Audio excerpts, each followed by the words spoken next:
यही बात है सर, हम लोग डरे के मारे वहाँ देखे ऐसे ऐसे धंधा चल रहा था। 8-9 महीने से हम लोग खटे वहाँ, मगर 8-9 महीने से तो कुछ नहीं हुआ, मगर इस महीने में हम लोग को बहुत तबाह करता है। वहाँ तबाह करने से हम लोग कोई बंदे को पकड़ कर ले जाता है, वहाँ जंगल में कोई मार देता है, वो तो हम देखते नहीं हैं। इसके डर से मारे हम अपना सबको बंदे को लिए हम चल दिए घर को।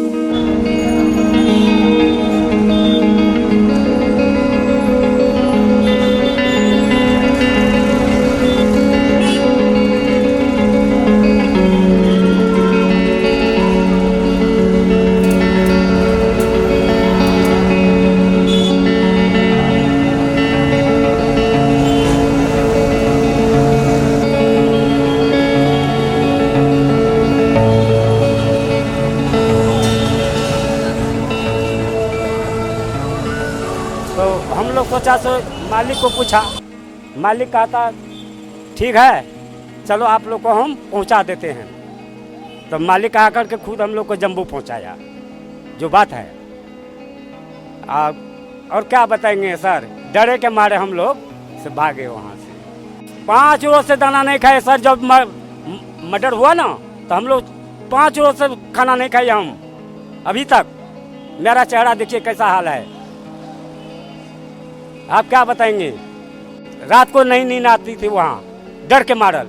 फौजी था वहाँ गेट पर, वो सहारा हम लोग को किया, वो लोग हम लोग को सहारा किया।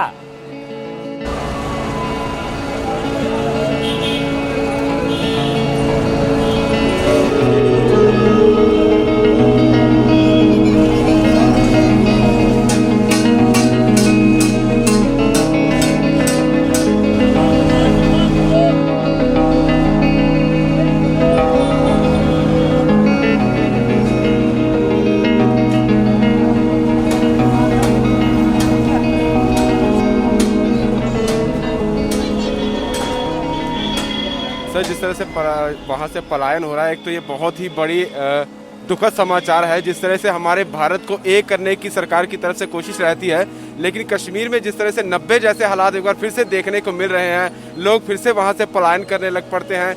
हमारे ही भारत के लोग हैं, हमारे ही कश्मीर में रह नहीं पा रहे हैं। इस पर सरकार को कुछ ना कुछ सोचना पड़ेगा, कुछ ना कुछ संज्ञान लेना पड़ेगा, क्योंकि अगर 90 वाले हालात पहले जैसे थे वही फिर से दोहराए गए तो कहीं ना कहीं जो आम जनता वहाँ पर रह रही है उनके लिए बहुत बड़ा झटका होगा।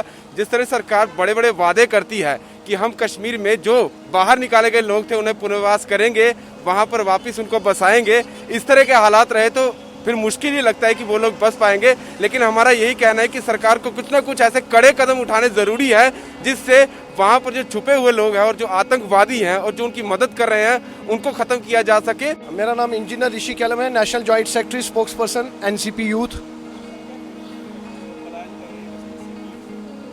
देखिए, बड़े अफसोस की बात है कि जो अलगाववादी वहाँ की ताकतें हैं, जो आतंकवाद है, वो ये चाहते हैं कि 1990 की सिचुएशन जो है वो फिर से क्रिएट की जाए। लेकिन मैं उन्हें बताना चाहता हूँ कि इस खून खराबे से कुछ नहीं मिलेगा। कश्मीर जो है वो भारत का अंग है, भारत का हिस्सा है। आप कितने भी कोशिश करिए, कितनी भी किलिंग्स करिए, लेकिन आप मुझे ये बताइए, आप चाहे वहाँ के लोकल्स की किलिंग कर रहे हैं, चाहे हमारे कश्मीरी पंडित समाज की, चाहे बिहार से हमारे जो लेबर है उनकी किलिंग कर रहे हैं, इससे आपको क्या मिलेगा एक इनोसेंट की किलिंग करने से? इससे आपको क्या कश्मीर हासिल होगा? इससे आपको क्या मिलेगा आपको? मुझे ये बताइए, किस धर्म में ये लिखा है कि आप इनोसेंट की किलिंग करिए? कहीं ये नहीं लिखा है। वहाँ भी किलिंग्स जो हो रही है, 1990 से जितने कश्मीरी पंडित मारे गए, वहाँ के लोग भी मारे गए, ऐसी बात नहीं है। जम्मू भी हिट हुआ, कश्मीर भी हिट हुआ, राजौरी पुंछ भी हिट हुआ, लेकिन अब वक्त आ गया है कि हमें एकजुट होना चाहिए। देखिए, ये अपने ही मुल्क से अब पलायन शुरू हो गया है।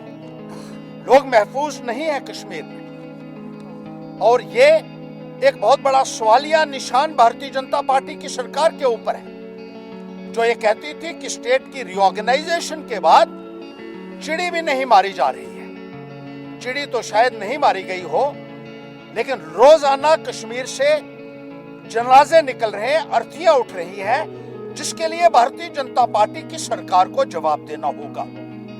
और जिस तरीके से ये पलायन हो रहा है, ये भारतीय जनता पार्टी के चेहरे के ऊपर एक बहुत बड़ा तमाचा है कि वो पूरे तरीके से फेल हो चुके हैं और स्थिति एक बार फिर से कश्मीर में 1990 की तरह बनती जा रही है, जिसके लिए आपको जम्मू कश्मीर ही नहीं बल्कि हिंदुस्तान के अवाम को जवाब देना होगा।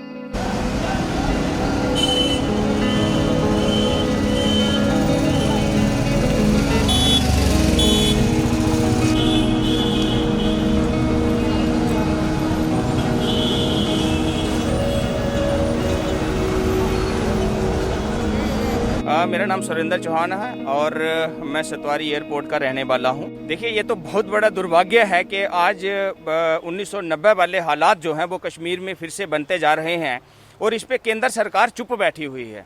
हम केंद्र सरकार को ये पूछना चाहते हो कि यहाँ आप हिंदुस्तान का हर मसला हल करने में नाकाम रहे हो। आज तो यहाँ तक हालत हो चुकी है कि आज सिविलियन को चुन चुन के मारा जा रहा है। आज टारगेटिंग किलिंग जो है वो कश्मीर के अंदर की जा रही है।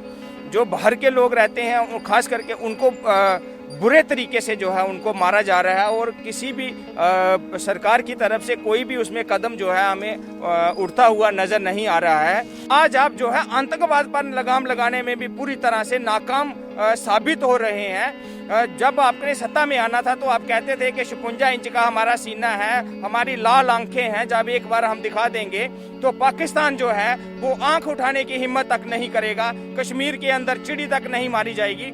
हम ये पूछना चाहते हैं कि आज चिड़ी तो नहीं मारी जा रही है, लेकिन आज चुन चुन के हमारे गरीब लोगों को मारा जा रहा है जो वहाँ पे रोजी रोटी कमाने के लिए गए हुए थे।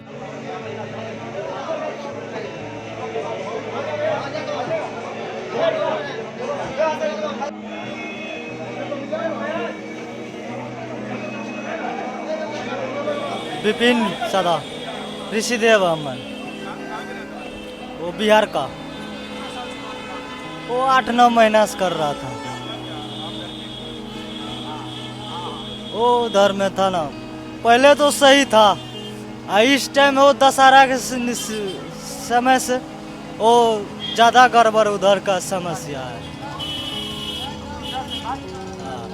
उधर लालच दे के ले जाता है, कोई लालच देगा, बोलेगा इधर चलो 500 दिहाड़ी देंगे, वैसे वैसे ले जाएगा, उधर में मार देगा तो उसका क्या है, जंगल में मार देता है। वैसे करके लालच करके मारता है बिहारी को उधर। हाँ, डर के मारे हम लोग निकल गया उधर से।